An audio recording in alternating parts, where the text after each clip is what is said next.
Dadhood. Modern Dadhood podcast. Hello, Mark. Adam, it's great to see you, my friend. Back at you. We're recording on a Friday night. Do you like recording in evenings better or in mornings better? Oh, man. I kind of like recording at night. It's nice. I come down here in my garage, kick back, and it's kind of nice. Dad time. Yeah. This is Modern Dadhood. It's an ongoing conversation about the joys, challenges, and general insanity of being a dad in this moment. You're right. And my name is Mark Checkett, and I am a dad of twin boy toddlers. And my name's Adam Flaherty, and I'm a father of 2 daughters, 6 and 3. We're not experts. You're not. But we do love to hang out and talk dad stuff and share stories and gain new perspectives through conversations with our dad guests, including today's guest. Oh, I'm excited about this one. I'm excited about all of them, but this one was, I don't know, pretty close to the heart, really. It's a special one. The name Emilio Delgado may not actually, immediately ring a bell for our listeners, but I know the name Luis will hit home for a lot of people. Luis, who could be found on Sesame Street in the Fix-It shop. That's right. Nostalgia is such a big part of our show and of our brand, and this guy epitomizes nostalgia for a lot of us, and we'll catch up with Emilio shortly.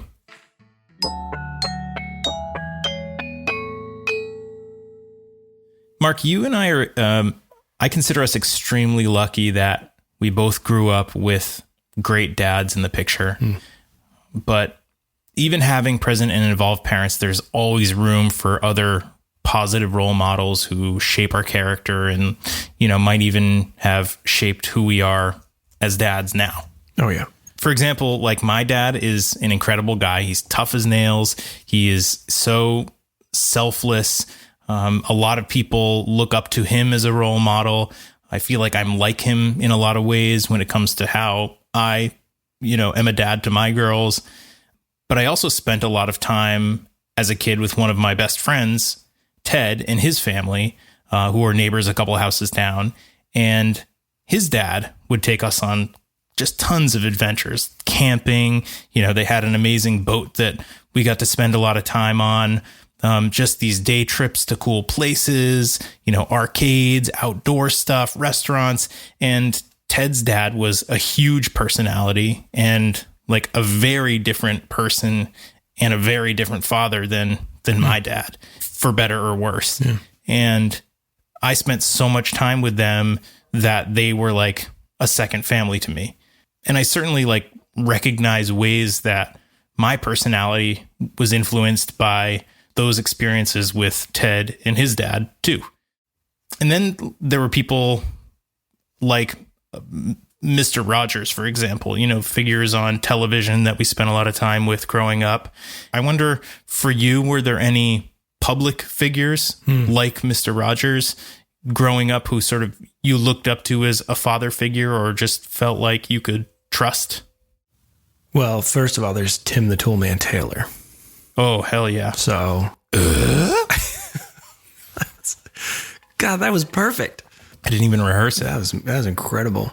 When I think way back to young childhood, like when I would have been watching, say, Mr. Rogers' Neighborhood or Sesame Street, I watched a lot of Nickelodeon as well. I can't really pick anybody out in particular from like that time. How about like LeVar Burton? Did you watch Reading Rainbow growing up? I did watch Reading Rainbow. Yeah. But I do definitely think of, when I think of a little bit later on in my life, when I was like maybe like a young teen or like preteen, and I watched a lot of those Thursday night or Friday night shows, those like family sitcoms, and they all kind of had the dad character that had slightly different characteristics, I mean, I jokingly... You're going to say Patrick Duffy, aren't you? Patrick Duffy, man. Those smiling eyes. A man's man, a hardworking man. I loved shows like that. And I know that they weren't realistic, and they all had, the specific character, like Uncle Phil from Fresh Prince. From Fresh Prince was kind of like that type of person for me, I think. I don't know. It was just like no bullshit, super smart guy, you had to do things the right way. And I don't know, I guess maybe too, because he was like a judge. So it had some of that like really like authority to him. I think I really did like Tim the Toolman Taylor a lot probably because my dad was a woodworker, like as a hobby in some way. I just kind of like identified with that because it was really in a lot of ways similar to my own dad. It's funny. I even think of like James Taylor in that way. You know, he feels like your uncle, you know, this accessible person that, you know, you've spent so much time with their musical catalog that you feel like you know them on a personal level, and that there's no way that somebody like James Taylor could be any different than you would expect him to be. You know? And that's, I think, like the trust thing that I'm talking about. And it's funny that you talk about your family gathering around to watch a show when it came on at a certain time. It makes me think of how TV used to be this communal activity. It was sort of the centerpiece of the living room, and your family gathered together to watch something, and how now media consumption just feels much more private and like an individual activity. And I think a lot of that is because, you know, you can watch it on your phone, you can watch it on a tablet, you can take those things anywhere you want and watch whatever you want. And I think that can become really dangerous when you're a parent, depending on the level of investment and attention you have in what your kid is doing with those devices. Yeah. You know, we use the TV. We try to be pretty strategic about television just in general. And I always feel a little bit like, I don't want to just leave them alone with that thing. But it's a totally different feeling if I'm sitting there with them. And I kind of enjoy it. And maybe, you know, hearing you just having this conversation makes me kind of think maybe the reason why I like that is because that's often how I watched TV growing up. It's Thursday night, 7 p.m. Let's sit down and watch that rock block of, you know, of sitcoms and TGIF, you know, the next night, right? And I kind of like that. I kind of like sitting and watching Storybots on Netflix is a favorite. And then we have something to talk about after we watch the show. So it becomes a much more interactive thing and brings the characters into reality so that we can actually have a conversation, learn from them. Well, our guest today is someone that I spent so much time watching and learning from as a kid on Sesame Street. And I think that he is someone that you could just watch as a kid and just trust. Yeah. And, you know, it's almost like the character of Luis was really a neighbor or a family friend. You know, I think that the same goes for other characters on Sesame Street. Gordon, you know, Bob, Susan, Maria, Gina, so many of them. But there's just something about Emilio Delgado, and it's probably, you know, who he is as a person and what he brought to the character of Luis that just makes him feel like a friend, you know? And I'm sure he had the same effect on kids around the world.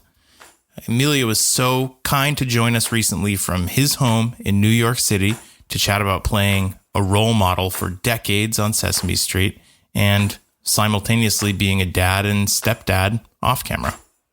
And so without further ado, here is our conversation with Emilio Delgado.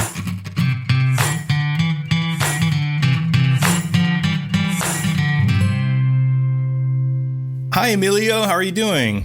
Hi, how are you? Good morning to all of you. Hello there. All the dads out there. And hello from everybody at Sesame Street.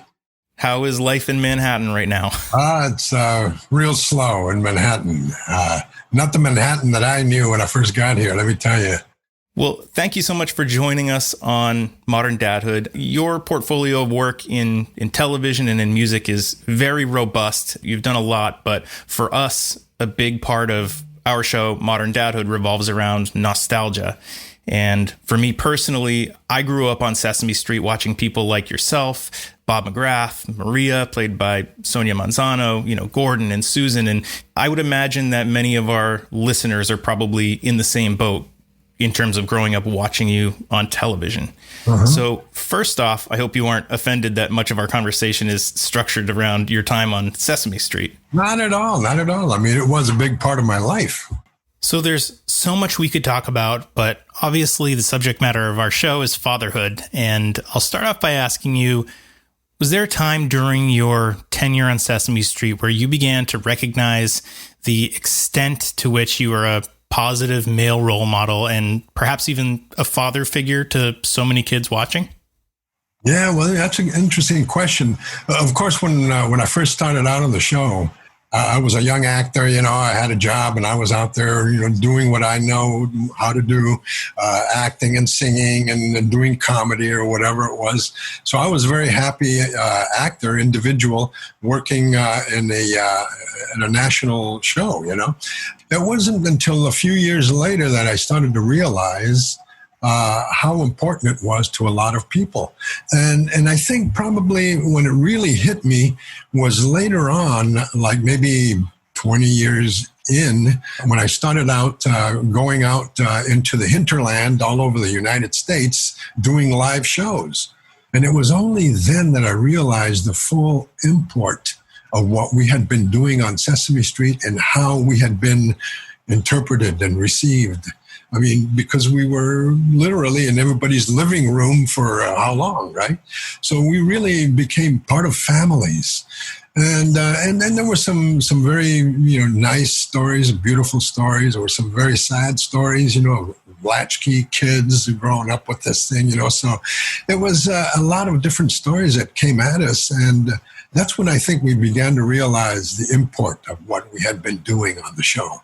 It was beyond just teaching the 1, 2, 3 and the ABC, Your wife, Carol, actually shared with me that I know you in non-pandemic times, you do attend a lot of live events and that people will come up to you. And maybe these are some of the same latchkey kids who you have described or, just children who didn't have those, strong parental roles in their families. But people will come up to you and say, Emilio, you were the best thing about my childhood.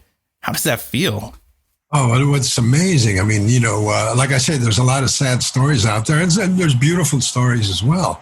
But to just have people tell you their story about how it affected them, it's very satisfying. Not only as an actor, but as a human being myself, Emilio, were there times on the set of Sesame Street where you felt that sort of paternal relationship to any of the younger actors that were on the show, or could you tell that maybe they felt that? Yeah, well, of course, when I first started the show, we were the younger actors. Yeah. It was not far back, But later on, of course, there were other people that came on the show that were younger than we were, Muppeteers, who had grown up with the show as children themselves. So they were very appreciative of the fact that there we were, and there they were, working with people that had actually influenced them, So yeah, it was all very satisfying. I wonder if we can shift a little bit and talk about your children. Who are they? When were they born? And what are they up to these days? Yeah. Well, I'll start by saying that, I grew up myself in an extended family of, we all lived in the same house. This is on the Mexican side of the border. I was born in California, but we had family on both sides of the border of U.S. and Baja California. And in growing up, my father was absent. He was somewhere. But of course, I grew up with my mother's family and uncles and aunts and cousins and grandfather and grandmother. And so that extended family was very important to me. It left a very, very important imprint on my life and how I grew up and how I think of family. And so I grew up in this extended family. And as I grew up, I never had any kind of psychological detriment. I never felt anything like that in my life. When I grew up and became a man and got married and had a family for the first time, it was an amazing thing. It was all of that experience of being a father and a husband was concurrent with beginning a career. So it was all part of the same thing, but it was an amazing thing to me. My first marriage was when my son Aram was born. As a father, I was stumbling around. I didn't know what to do. This little thing, but you live and learn. You live and learn, and the basic thing of everything is that love really takes care of everything, all that love, you just love. And of course, he's like the original Sesame Streeter. I mean, he was in the perfect age for Sesame Street, and he grew up watching me and watching Sesame Street. He was the number one fan, that I had the whole time. Now, Aram appeared on a couple of episodes of Sesame Street. Is that right? This is, in his younger years. When he was maybe, 5 or 6 years old, I think he was on the show several times. Very, very briefly, and I don't think he ever said any lines, but he was there and he was part of it. Although I think at the time it was a little on the shy side, but that was normal for kids, when you put them on the set and there's all these lights and all these, these gigantic creatures coming at you like Big Bird and Snuffleup, I guess. I mean, it's like, it can be intimidating, and all these Muppets, popping up and doing all this stuff. So, but yeah, I tried to incorporate him into what I was doing so that he had a feeling of being a part of it, He's a 50-year-old man now. Wow, I can't believe that. My son Aram is 50 years old with a family of his own, and our grandson Eladio is going on 6, I think. Oh my gosh. Wow. Time flies. So that was my first experience as a father and as a husband. And then later on, there was another marriage in which I inherited several stepchildren, 2 sons that I can't really say that I brought them up, because when I came into their life, they were already beginning to be teenagers. So they were on their way to, being their own human beings. But I think there were many aspects of my life that may have rubbed off on them. And then later, of course, now with when Carol, my present wife, and I got married 30 years ago, along with my sweet wife Carol came her daughter Lauren, who is my adopted daughter now, and she's 35 years old. My gosh. So I had the experience of really bringing up a child, because when I first met Lauren, our daughter, she was 4.5 years old, and came into my life fully, and by the time she was 5. So from 5 until the present day, I'd been her dad, So that has been a beautiful experience of learning for me, how to be a husband and a father and a provider and a teacher and whatever, Yeah. So Lauren would have come into your life around the time we were watching Sesame Street growing up and very heavily invested in the Muppets. How did suddenly having Luis from Sesame Street as her dad affect Lauren growing up through school? Yeah. Well, I can imagine that when she was growing up, I mean, she didn't go around with a megaphone saying that she was my daughter, I don't think, because, she was trying to live her life growing up, and dealing with all of the facets of childhood and school and friendship and all of that stuff.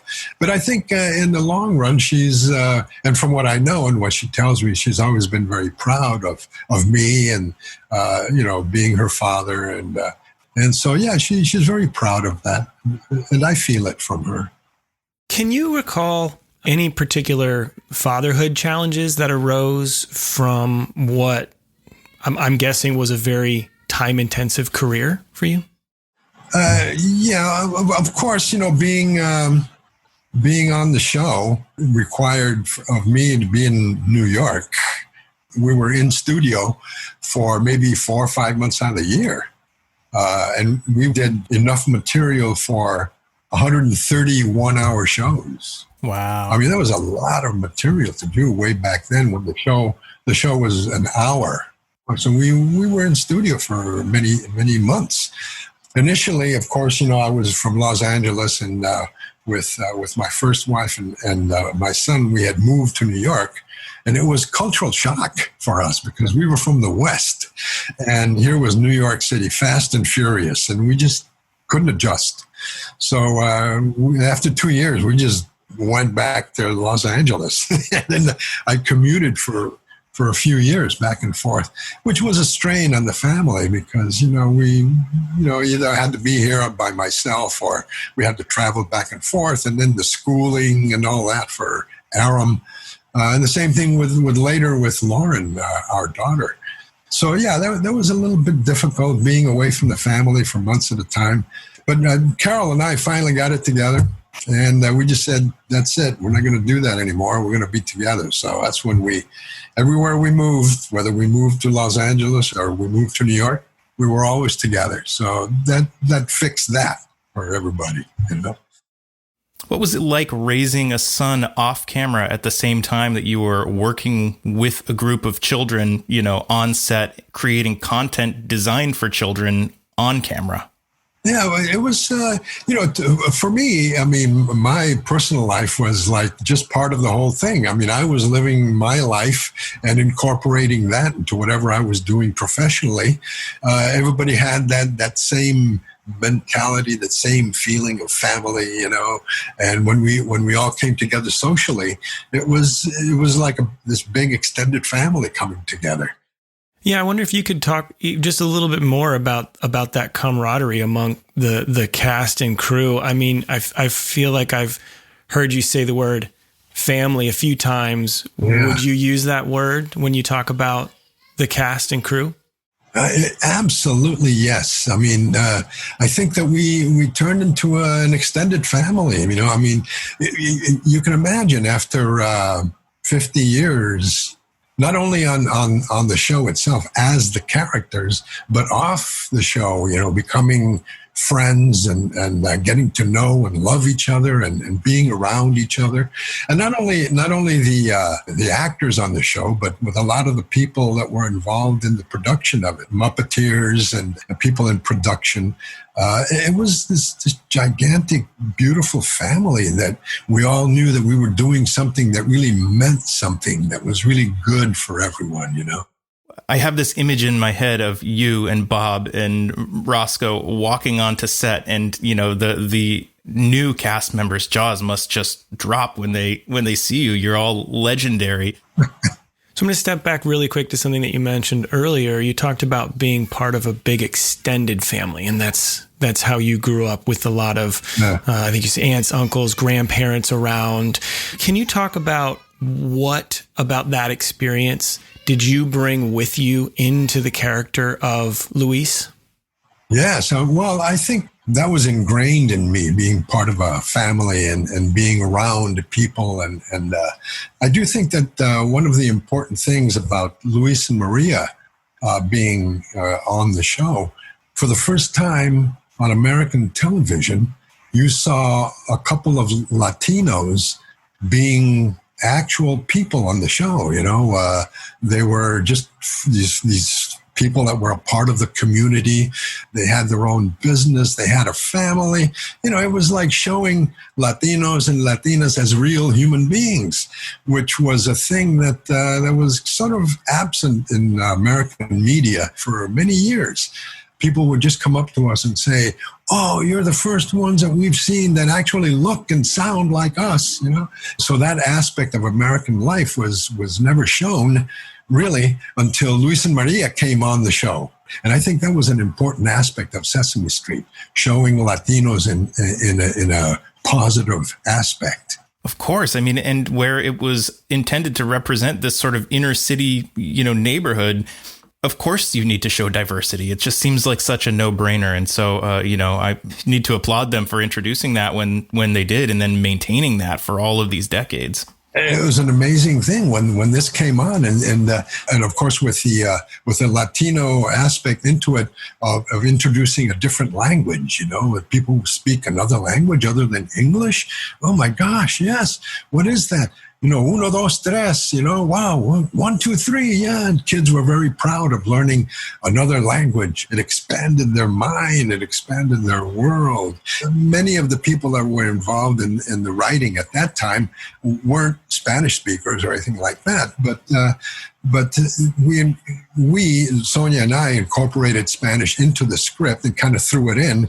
So one day I'm in the fix-it shop and Big Bird walks in, and out of nowhere, I just said, pájaro. Amazing. Greeting him, right? We did the short bit, and then John Stone, the director producer, asked me afterward. He said after we take the first take on it, and he said, "What does that mean? The pájaro or whatever it was that you said?" I said, "Oh, pájaro. That means bird." He says, "Oh, pájaro. Okay, use that." So from then on, every time I saw a big bird, I say, "Hey, pájaro." Yeah. And I think that's what Sesame Street was. And in my estimation, was that Sesame Street, when they were watching that television screen, I always imagined it for those kids as a window into the whole world out there. It was their window into the world. I kind of feel like it would be a little bit of a missed opportunity, especially when talking about cast and crew and all of the other folks that were involved with the creation of Sesame Street, not to ask you about Jim Henson. Can you talk a little bit about what it was like working with Jim Henson and knowing him personally? Oh, it was an amazing thing. I mean, every day that we were in the studio, we watched the master at work. He was absolutely an incredible human being, an incredible performer, extraordinary creative person in every respect. And of course, his leaving us was a blow that was extraordinary to each and every one of us. But even so, after all these years of him being gone, it's as if he's never left, because he left such a trace of himself in everything that we do and everything that we show. Because, like I say, such an extraordinary creative person. And I just think of him as a wizard. I mean, he's out there somewhere in some dimension still creating, beautiful things. And I always think of him that maybe the third dimension was not big enough for him. He's gone on to bigger and better things, but he left us his legacy of that creativity. Emilio Delgado, you are a father, an adoptive father, a stepfather, a grandfather, and a father figure to so many young people around the world. And on top of it all, you're a total class act. Thank you sincerely for inspiring us for all these years. And thanks for your time today, for coming to chat about fatherhood with us on Modern Dadhood. Appreciate it so much, Emilio. You bet. Mark and Adam, thank you very much.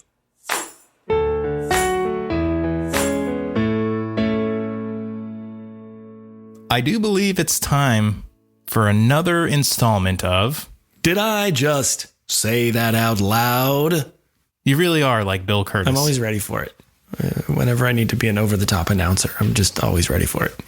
I do have a Did I Just Say That Out Loud?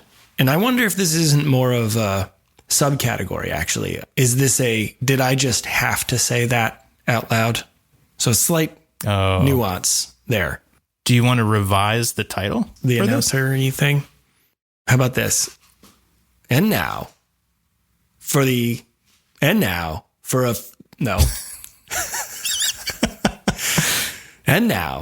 the very first installment of Did I Just Have to Say That Out Loud? Also known as Really? Yeah. Really? Here's what I'm going to do. I'm going to say it, and I'm going to see if you can come even close to guessing the scenario.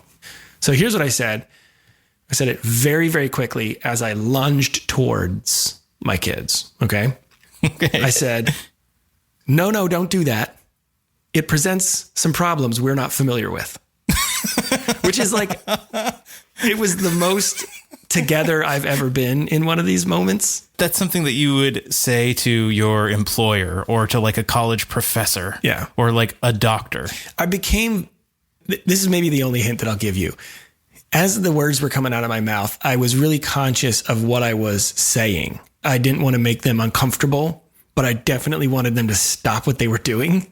In like a fraction of a second, your brain adjusted from, oh, don't do that, you are about to lop your penis off, to, really? You're not that far off. to this is going to pose a problem we are not prepared to deal with. Yeah. And that's really what I was saying was like, whatever's going to come out of this situation, I don't know if I have the tools necessary to deal with it. So let's just stop now. But you were in the right bodily vicinity. Oh, I think I got it. Oh, okay. It has to do with a vacuum cleaner. Ooh. So you or Jamie were vacuuming the living room floor, and one of the twins picked up the vacuum, wanted to see what it was like to clean the floor, and just happened to slide the pants down. Just got a happened little to curious. Just happened to carefully remove his pants. And you didn't notice that until after you finished adding the half and half into your coffee and stirring it and tapping the spoon on the rim. And then you looked over and saw the pants down. And out of your mouth came that statement. The sentence. You're close, but it didn't have anything to do with the vacuum. Okay, let's have it. Okay. It was hot. Let's just get that straight. We were outside playing. There was a little hose action over there, a little splashy table action over here, and a little sandbox action over here. And so I had two fairly wet children who we had disrobed completely because this is the country. This is New Hampshire. No one's around. Kids were just... Who's going to see? Brendan across the street? Who's going to see? So we had two free roaming naked children running in the backyard. Jamie and I were just sitting there. We had each cracked a beer. We had our little $19 plastic Adirondack chairs that we were lounging in, and we were having a good time. We were just talking with each other because the boys were playing so nicely. It's rare and sounds very idyllic. It was so idyllic, and it is absolutely rare. I turn and I look, and I see one of my kids has a shovel, a scoop from the sandbox filled with sand, and he's sitting, and my other son is standing next to him, like sort of thrusting his hips forward, and the son with the scoop of sand was getting ready to pour it like right on the other one's penis, and that was they were working together to do this. Oh, teamwork. Yeah. Oh, I can't even think about that kind of pain. That's what I'm saying. And so I sprung from my chair and lunged forward to kind of grab the shovel, sort of smack grab the shovel. And I yelled, no, don't do that. That presents some problems we're not familiar with, because I didn't want to freak them out. So it was kind of this fine line of like, I don't want them to have some weird memory of like their father like attacking them and yelling at them while they're naked in the backyard. But I definitely didn't want a scoop of sand going onto one of my son's penises. Well played. I felt pretty good after. Sometimes when you snap into that sort of emergency fight or flight thing, your brain works fast. I know how loud my kids can scream. I didn't need that in my life. I love it. I think that was a great one. Thanks, man. Great. Did I just have to say that out loud? Great interview. Great episode. If we don't say so ourselves. Dads, you can find us at the all new, or at least semi-new, moderndadhood.com, where you can sign up for our mailing list while you're there to get new episode alerts and more. You can also find Modern Dadhood on iTunes/Apple Podcasts, Stitcher, Spotify, Google Podcasts, and more. Please consider giving us a quick rating and a review. That is a really wonderful way to support us. You know what else you could do? You could drop us a note at hey, H-E-Y, at moderndadhood.com. We'd love that. Big thank you to Casper Baby Pants and Spencer Albee for our music, and to you, Pete Morse, at Red Vault Audio, for pressing all the buttons, making us sound real good. Also, big thanks to Joe at About Artists and to Emilio Delgado himself. And, of course, thank you to you for listening. Thank you.